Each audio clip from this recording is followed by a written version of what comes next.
HSC 26 batch তোমাদের টর্কের খুব সুন্দর একটা প্রবলেম আজকে তোমাদেরকে সলভ করাবো। সো তোমরা সবাই একটু এই প্রবলেমটা মনোযোগ দিয়ে দেখো।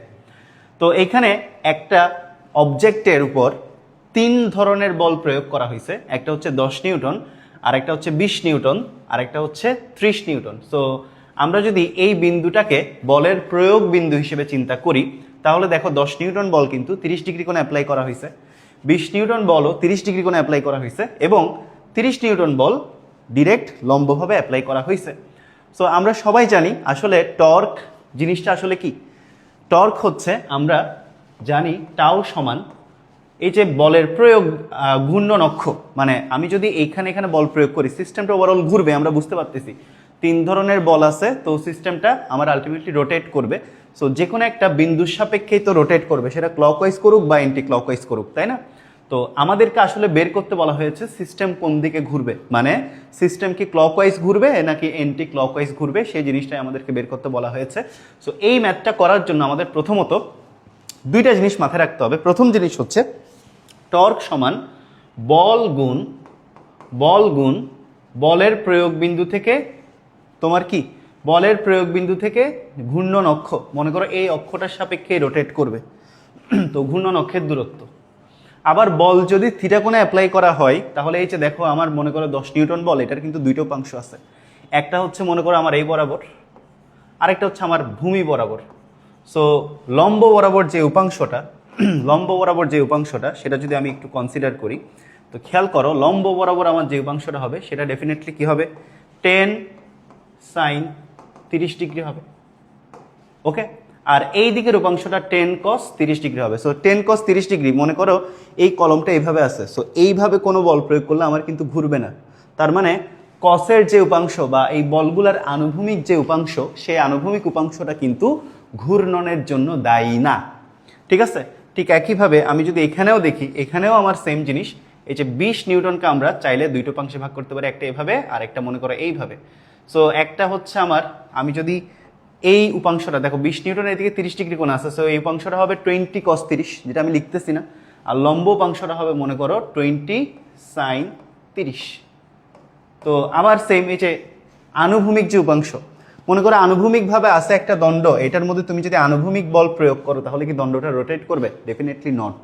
তাহলে আমাদের কসের উপাংশগুলো ঘূর্ণনের জন্য কিন্তু দায়ী না, ঠিক আছে? সাইনের উপাংশটাই দায়ী, টর্কের কনসেপ্ট।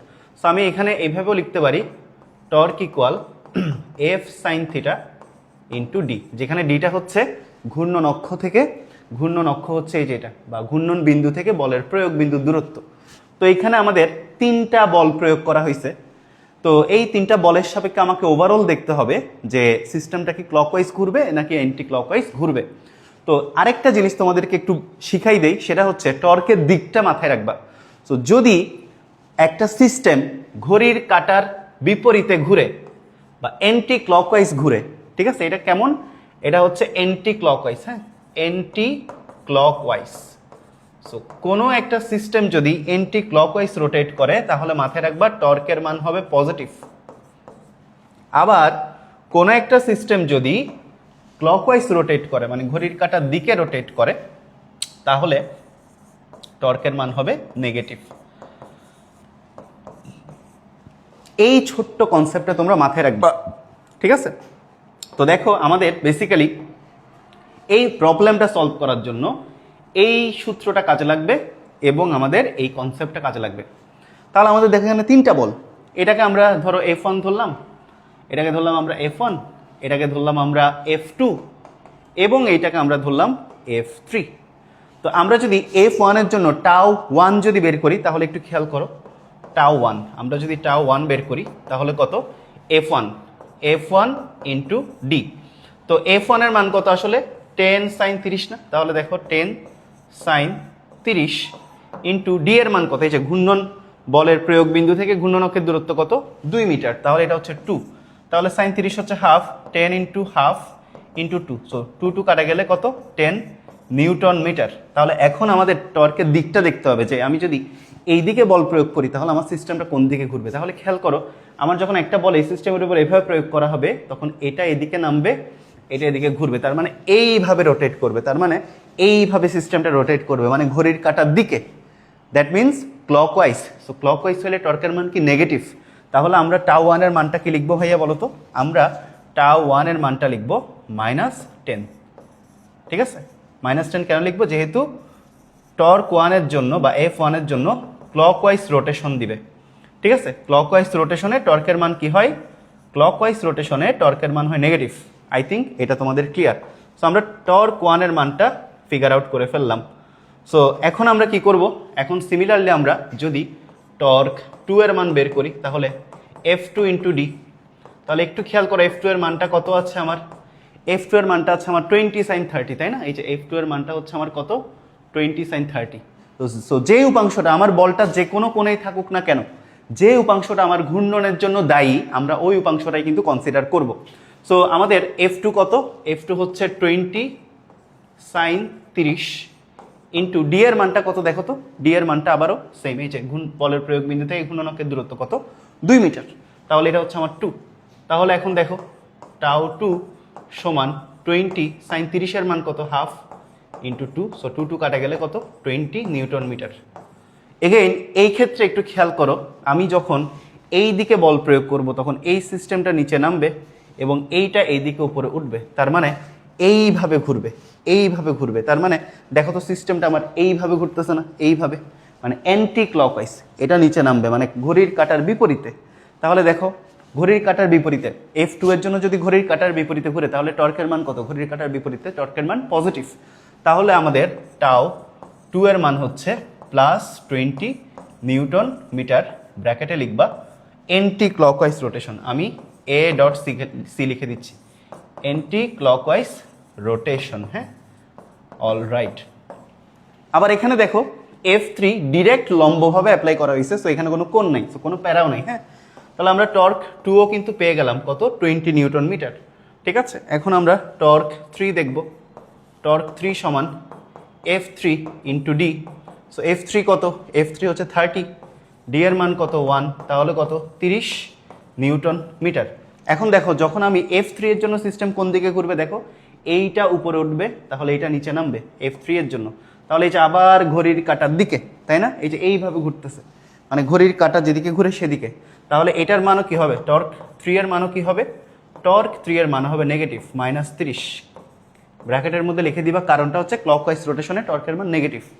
তাহলে এটা হচ্ছে ক্লকওয়াইজ রোটেশন। হ্যাঁ, ক্লকওয়াইজ রোটেশন।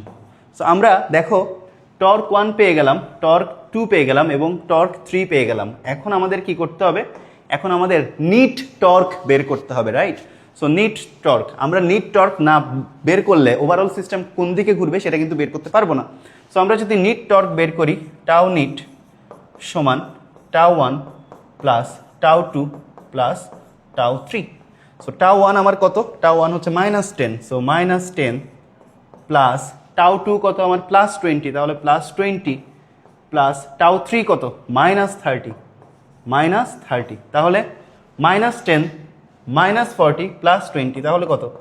-40 প্লাস 20, তার মানে কত?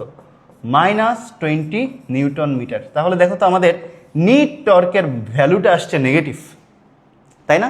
আমাদের নিট টর্কের মানটা কত আসছে? নেগেটিভ। সো নিট টর্কের মান যদি নেগেটিভ আসে তাহলে দেখো টর্কের মান নেগেটিভ আসলে কোন দিকে ঘুরবে? ক্লকওয়াইজ ঘুরবে। তাহলে আমি এখানে বলতে পারি যে ওভারঅল এই তিনটা বলের সমন্বিত ক্রিয়ায় যেহেতু নিট টর্কের মানটা নেগেটিভ আসছে, তো আমাদের এই ওভারঅল সিস্টেমটা কীভাবে ঘুরবে? ক্লকওয়াইজ ঘুরবে। কারণ টর্কের মান নেগেটিভ আসলে কীভাবে ঘুরে? ক্লকওয়াইজ ঘুরে। সো ক্লকওয়াইজ ঘুরবে। ঠিক আছে, তোমাদের সিকিউতে কিন্তু এরকম কোয়েশ্চেন দিয়ে পাজল করতে পারে সিস্টেম কোন দিকে ঘুরবে, বাট এই কনসেপ্টটা তোমাদের না জানাও থাকতে পারে, সেটাই তোমাদেরকে বলে দিলাম যে ওভারঅল টর্কের সম্মিলিত ক্রিয়ায় এই ওভারঅল সিস্টেমটা কীভাবে ঘুরবে? ঘড়ির কাঁটার দিকে বা ক্লকওয়াইজ ঘুরবে, কারণ যেহেতু আমাদের নিট টর্কের মানটা নেগেটিভ আসছে। সো এই প্রবলেমটা আশা করি তোমাদের ভালো লেগেছে এবং এরকম আরও অনেক মজার মজার প্রবলেম তোমাদেরকে সামনে সলভ করাবো। তোমরা যারা যারা HSC 26-এর আছো, তোমাদের কিন্তু হাতে খুব বেশি সময় নাই, সময়টাকে খুব ভালো মতন কাজে লাগিয়ে প্রিপারেশন নিতে থাকো। অ্যান্ড আমাদের পাওয়ার প্লে কোর্সে কিন্তু সেকেন্ড পেপার অলরেডি চলতেছে এবং আমি ফিজিক্সের ক্লাসগুলো নিচ্ছি এবং আমার সাথে আছে তোমাদের প্রমিত ভাইয়া, ইয়াসিন ভাইয়া, পারভেজ ভাইয়াও নিচ্ছে। তো এরপরে হচ্ছে টেস্ট পরীক্ষার পরে তোমাদের ফার্স্ট পেপার শুরু হবে। তোমরা যারা যারা এখন আমাদের পাওয়ার প্লে প্রোগ্রামে যুক্ত হও নাই তারা চাইলে আমাদের পাওয়ার প্লে প্রোগ্রামে যুক্ত হয়ে যেতে পারো। সবাই ভালো থাকো, সুস্থ থাকো, ধন্যবাদ সবাইকে।